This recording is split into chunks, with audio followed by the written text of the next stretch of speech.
Welcome to the Boiler Dan 1 channel on YouTube. And I've been doing some modeling the last few years and I've learned a lot, and I've decided I will do a tutorial for someone that is brand new. In collaboration with Expo online.com, I'm going to build a starter ship, and it is this Skiff. It's an all wooden model. It is an entry level 1. The instructions will guide you through on how to build this small boat, and you will acquire some of the techniques and talents that you'll need if you want to get into a larger ship. For my returning guests, I have a special announcement to make, and I know I had promised I was going to build the Flying Dutchman next. That's a huge ship, and I did purchase the Flying Dutchman from Model Expo online.com, but in the collaboration, Model Expo and I are going to present the Chaperone. This is a paddle wheel ship, and I think I can build it in less than a year, and it's something completely new to me. I've not built anything like this in the past. I hope you'll join me for that build coming soon. This is part 1 of a series on building this skiff. At the end of part 1, I will do a short edition on modelexpoonline.com. There's information that they make available to you as a potential customer. I think you'll want to take advantage of it, so check it out at the end of this video. The Skiff is a model designed for someone that's not built anything before. It's a skill level 1, minimal cutting and fitting of parts. So that's the goal with this, and let me show you what's inside. I've already taken this out. This is a accurate scale of all the parts that will be put together. This is the instruction manual, and it is line by line, one step at a time, easy to follow. For the most part, I had one little issue looking at it, so I'll cover that momentarily. Let's talk about what you'll need before you get started as far as tools, and this is real simple, but they suggest 2 types of super glue. Now, if you're new, the experienced shipbuilders will call it CA glue, but there are 2 types. There's a fast drying, which is real thin, and then there's a slow drying, which is a little bit of thickness to it. You don't necessarily have to use these. I'd recommend using them, but you can also, on a lot of the parts, you could use standard wood glue. You could even use like an Elmer's glue. But there are some things you'll want to adhere quickly, and plus, especially with the fast drying super glue or CA glue, you can continue working because it's going to set up real quick. The other things you'll need, pretty simple: an X-Acto knife, some straight pins. I may be able to use these. If not, I'll go in and get my wife's pin cushion. These are T-pins, and they're easy to work with, but this ship may be too small. Some sandpaper. They suggest 80, 320, and 400 grit. And then a little miniature hand drill with a 1/16 inch drill bit. You'll want some paint. I'm probably going to use a combination of painting with a brush, and I have a airbrush system that I may do some painting with it that way.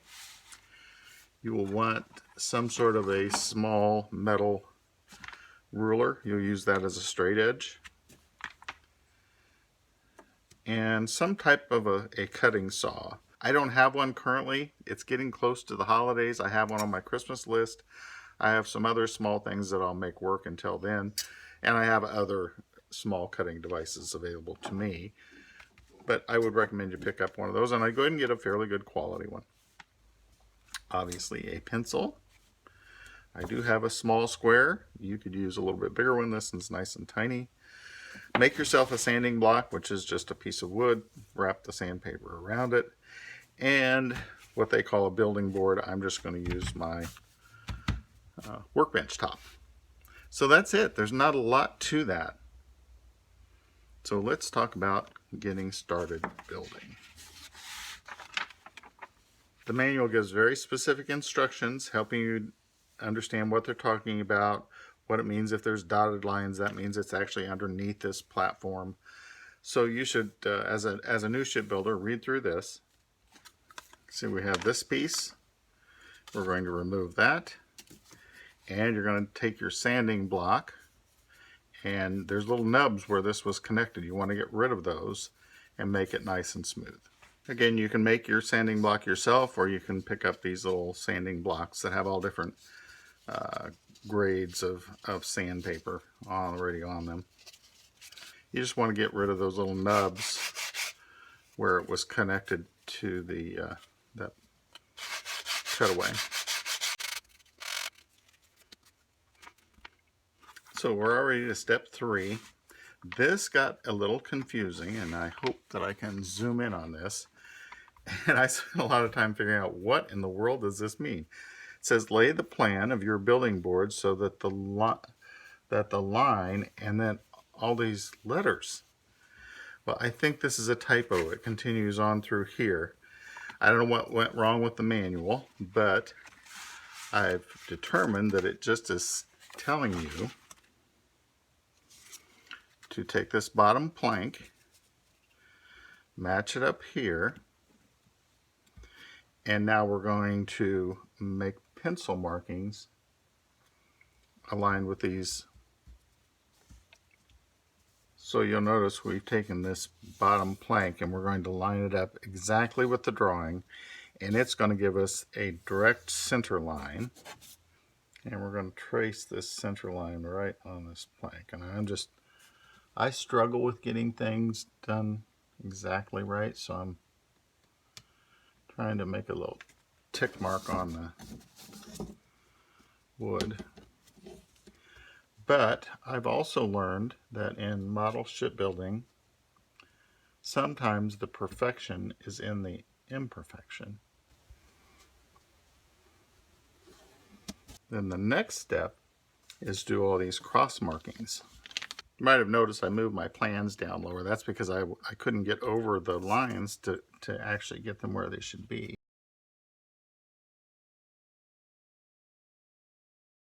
Next, we're going to move this over to the side, and we're going to mark these numbers actually on the bottom plank.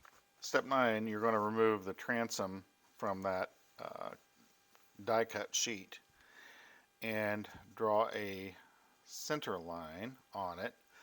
And I can't show you that because I have already done it.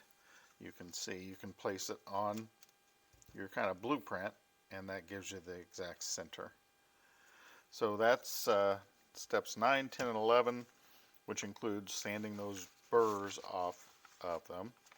Now we're going to remove the knee and the stem parts from this placard. Now, if you're unknowledgeable like I am, you could be struggling because you think, well, where is it? But if you look subtly, they've darkened these two pieces, and there are corresponding ones on this placard. This actually has a line drawn through the middle of it. I could probably pop it and separate it. I'm not going to. But most of these things are two pieces that will be glued together. So that's what we're going to work on now. If you're going to use super glue on a flat surface like I had to, I glued this piece here. If you put down some wax paper, super glue will not stick to the wax paper, and then you don't have to worry about accidentally gluing it to your work surface. Let me go into a little more detail on these two pieces and where they go.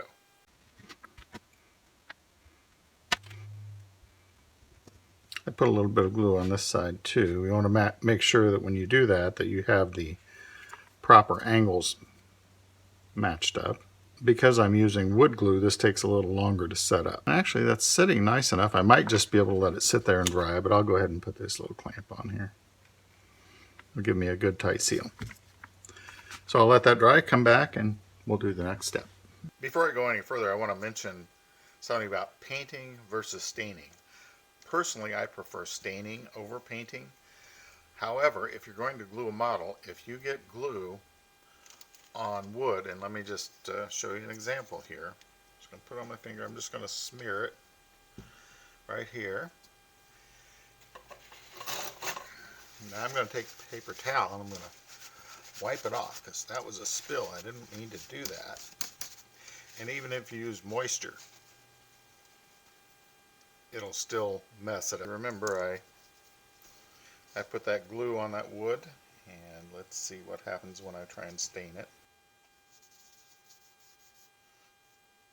Now, normally you'd let that set for a few minutes, but just to give you an idea what happened. You can obviously see that the stain really did not take where that glue is. So if you're going to work with stain, what I do is I pretty much stain everything, even these little framing pieces, even things that don't show. I'll go ahead and stain it all, then I can glue it together, because you can always paint over stain. If you have fine quality wood, such as this one section of walnut, a lot of times I will not stain that. I always hate painting walnut or mahogany or any of the finer woods, but I will use tung oil. And I like tung oil. It brings out the natural color of the wood. It also absorbs into the wood and strengthens it. And if you follow the instructions, if you want a real shiny surface, you can polish it real well. So that's something to keep in mind, because it will strengthen your model also. I've sanded these smooth. Now we're going to put them in place. You have to decide, oh, which one of these pieces goes where. And if you look at the drawing, you can tell that actually this long one was much too big for that, so that's not where it goes. So we're going to work on the transom. The next is, how do you know how this fits on here? And if you'll look at the drawing closely, you can tell that one part is smaller than the other, and it would go like that. Probably a good illustration is right here. You can see that the back is taller than the base. Now it's subtle. That's pretty accurate. It's pretty much the same size. Line up that center mark where they glue together with that line, and it's going to also line up at the bottom of the ship. I put a little mark here, so that'll help me line that up. I also like wood glue, because it gives me a lot more time to mess with it. So you can do either. I think I may just let that dry right like that. Once you have this glue set up, you'll need to take the angle off of the transom so it matches the angle of that support.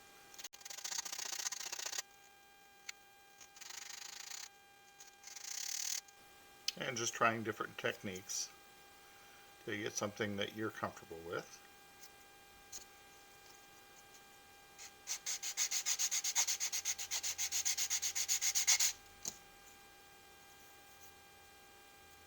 That should do that. For the transom, we're going to apply the CA glue both to the knee, which is this part, and the bottom of the transom. Just little dots along the way here. And another way you can do it, which is probably how I should have, is hold it in place.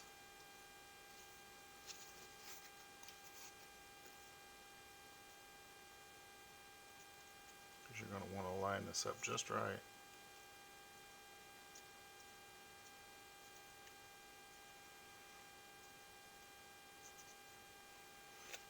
And now I could just put a dot along that seam. And this will set up very quickly. Also put it around the base of the knee. And if you're concerned, like I said, about super glue getting anywhere, just set it on a piece of wax paper. Next, I'll put the stem in place, and I made it at the same time that I made the knee, and it's been sanded and squared and all the nubs have taken off.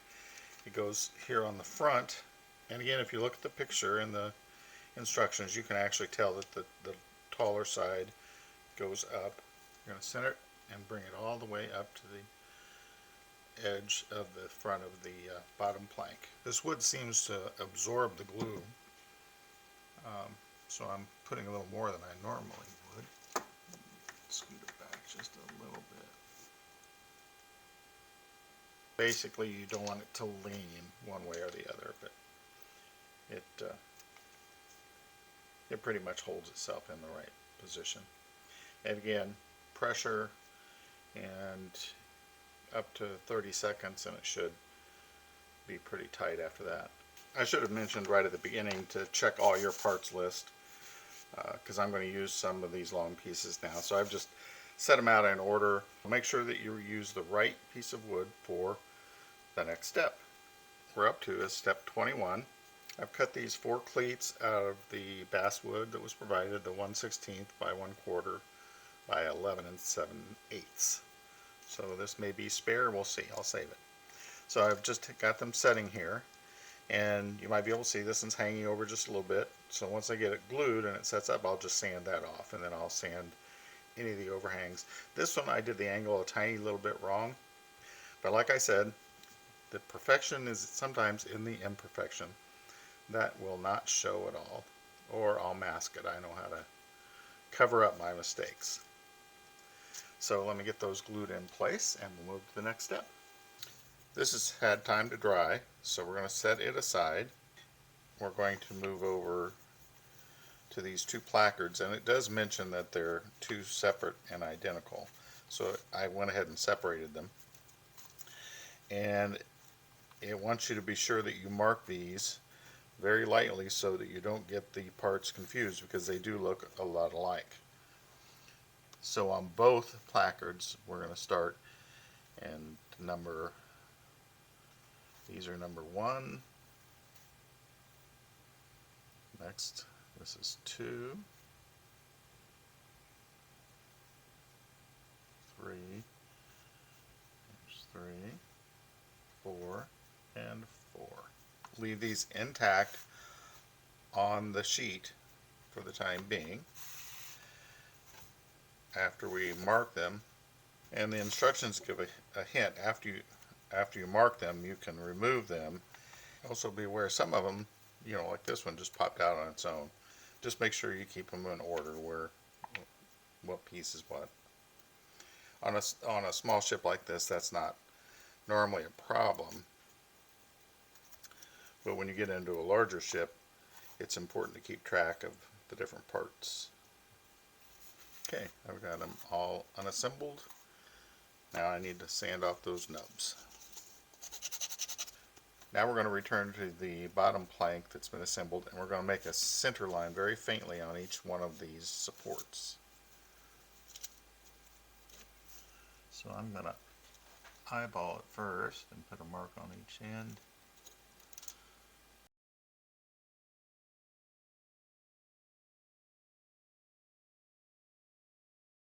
On step 26, this is where we're going to take this framing member, number 1, and we're going to attach it to this cleat. In the instructions, it wants you to bevel this just slightly so that the angle is the same as this one on the front of the ship. It's very subtle, and you're just going to have to eyeball it so that these two are just like that. So it's a very slight bevel.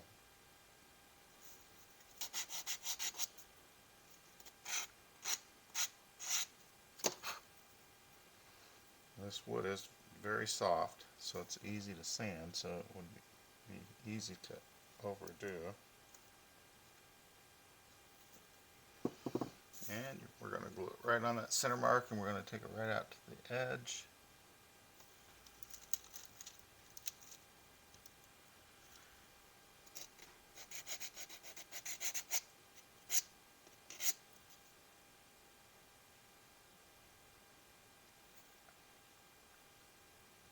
We're going to skip cleat number 2 and we're going to go to number 3, and you want it to sit perfectly vertical, no angle to it at all.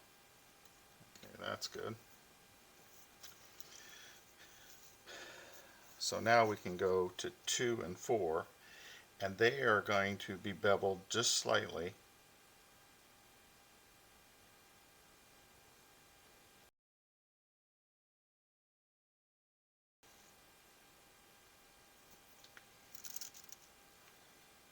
And for 4, it's going to slightly bevel back towards the transom. And I'm being honest, it is so subtle you might be able to not worry about it too much. Just my opinion, because I'm just eyeballing it. For this final one, I'm just going to put some wood glue on here, and we're going to compare.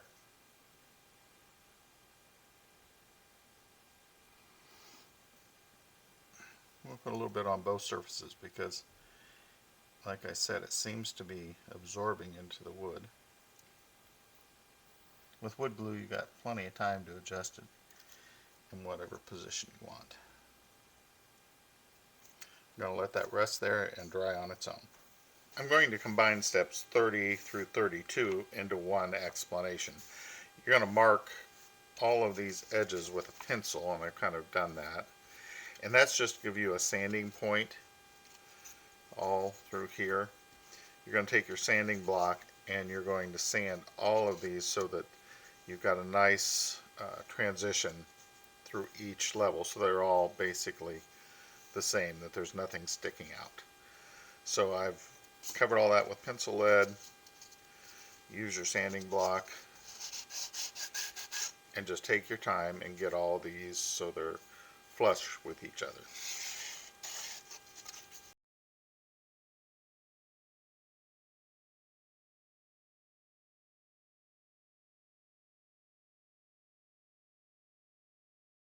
I've got this how I want it, and I want to mention a couple other things that I'm going to do. This is separate from the instructions. These eventually will mount on the sides of the ship. I went ahead and painted them because I wanted to engrave something with a laser printer on it. So it has the first coat of paint, and I went ahead and got excited and engraved it. So I have to be careful on the next coat. And one technique that I use from time to time with painting is I will brush the paint on, and then I will come right back immediately and wipe all the paint off with either a rag or a paper towel. And it gives a very smooth finish, no brush marks, and you're actually kind of staining the wood. So this is with 2 coats, and now it's dried, and now you can probably see where I've engraved the city of Port Royal in South Carolina. And one other thing, oh, I know what I was going to tell you. I also, if I had been thinking beforehand, I would have done the laser engraving on the back of this. I'm going to name this little boat. So this is a piece of black walnut that I've cut to the same shape. So this isn't something that you would need to do. I'm not sure how it's going to impact these side rails when they're put on, but if it impacts them any, I will just change the shape and make this smaller than that and have it like a little nameplate on there. So I will explain the name of the little boat to you as I get to that point. But for now, this is going to be the end of part 1. Whether you're a first-time viewer or a returning guest, welcome to my channel, and I hope to inspire you to become involved in model shipbuilding or model building of any type. Over the years, I've bought a lot of materials, ships, and building parts and tools from a company called Model Expo. I signed up on their website, and I'll show you how you do this on screen. Here's their website. It's modelexpoonline.com. I will put a link to their website in the description of this video below the video screen. So once you get to their website, all you need to do is simply scroll all the way down to the bottom of the page. And you see this mailing list. Enter your email address. Mine is boilerdan1@gmail.com. I think that's what it is. And then click on the submit button.